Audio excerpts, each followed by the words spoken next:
नवरात्र की कथा। प्राचीन समय में राजा सुर्त नाम के राजा थे। राजा प्रजा की रक्षा में उदासीन रहने लगे थे।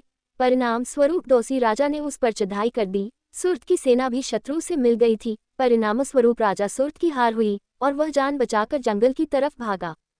उसी वन में समाधि नाम का एक बनिया अपनी स्त्री एवं संतान के दुर्व्यवहार के कारण निवास करता था। उसी वन में बनिया समाधि और राजा सुर्त की भेंट हुई। दोनों का परस्पर परिचय हुआ। वे दोनों घूमते हुए महर्षि मेघा के आश्रम में पहुंचे। महर्षि मेघा ने उन दोनों के आने का कारण पूछा तो वे दोनों बोले कि हम अपने सगे संबंधियों द्वारा अपमानित एवं तिरस्कृत होने पर भी हमारे हृदय में उनका मुंह बना हुआ है। इसका कारण क्या है? महर्षि मेघा ने उन्हें समझाया कि मन शक्ति के अधीन होता है और आदि शक्ति के अविद्या और विद्या दो रूप है। विद्या ज्ञान स्वरूप है और अविद्या अज्ञान स्वरूप। जो व्यक्ति अविद्या अज्ञान के आदिकरण रूप में उपासना करते हैं उन्हें वे विद्या स्वरूपा प्राप्त होकर मोक्ष प्रदान करती हैं। इतना सुन राजा सुर्त ने प्रश्न किया, हे महर्षि, देवी कौन है? उसका जन्म कैसे हुआ? महर्षि बोले, आप जिस देवी के विषय में पूछ रहे हैं वह नित्य स्वरूपा और विश्वव्यापिनी है। उसके बारे में ध्यानपूर्वक सुनो। कल्पांत के समय विष्णु भगवान क्षीर सागर में अनंत शया पर शयन कर रहे थे। तब उनके दोनों कानों से मधु और कैटब नामक दो दैत्य उत्पन्न हुए। वे दोनों विष्णु की नाभि कमल से उत्पन्न ब्रह्माजी को मारने दौड़े। ब्रह्माजी ने उन दोनों राक्षसों को देखकर विष्णु जी की शरण में जाने की सोची, परंतु विष्णु भगवान उस समय सो रहे थे। तब उन्होंने भगवान विष्णु को जगाने हेतु उनके नैनों में निवास करने वाली योग निद्रा की स्तुति की।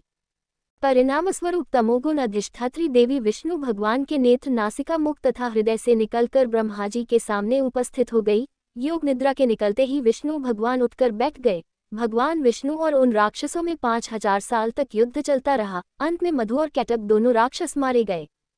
ऋषि बोले, अब ब्रह्माजी की स्तुति से उत्पन्न महामाया देवी की वीरता तथा प्रभाव का वर्णन करता हूँ, उसे ध्यानपूर्वक सुनो। एक समय देवताओं के स्वामी इंद्र तथा दैत्यों के स्वामी महिषासुर में सैकड़ों वर्षों तक घनघोर संग्राम हुआ। इस युद्ध में देवराज इंद्र की पराजय हुई और महिषासुर इंद्रलोक का स्वामी बन बैठा। अब देवतागण ब्रह्मा के नेतृत्व में भगवान विष्णु और भगवान शंकर की शरण में गए।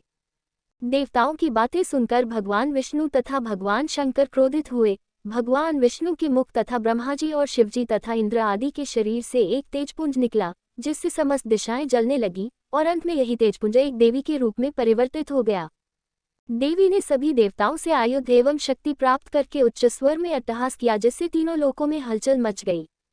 महिषासुर अपनी सेना लेकर इस सिंहनाद की ओर दौड़ा। उसने देखा कि देवी के प्रभाव से तीनों लोक आलोकित हो रहे हैं।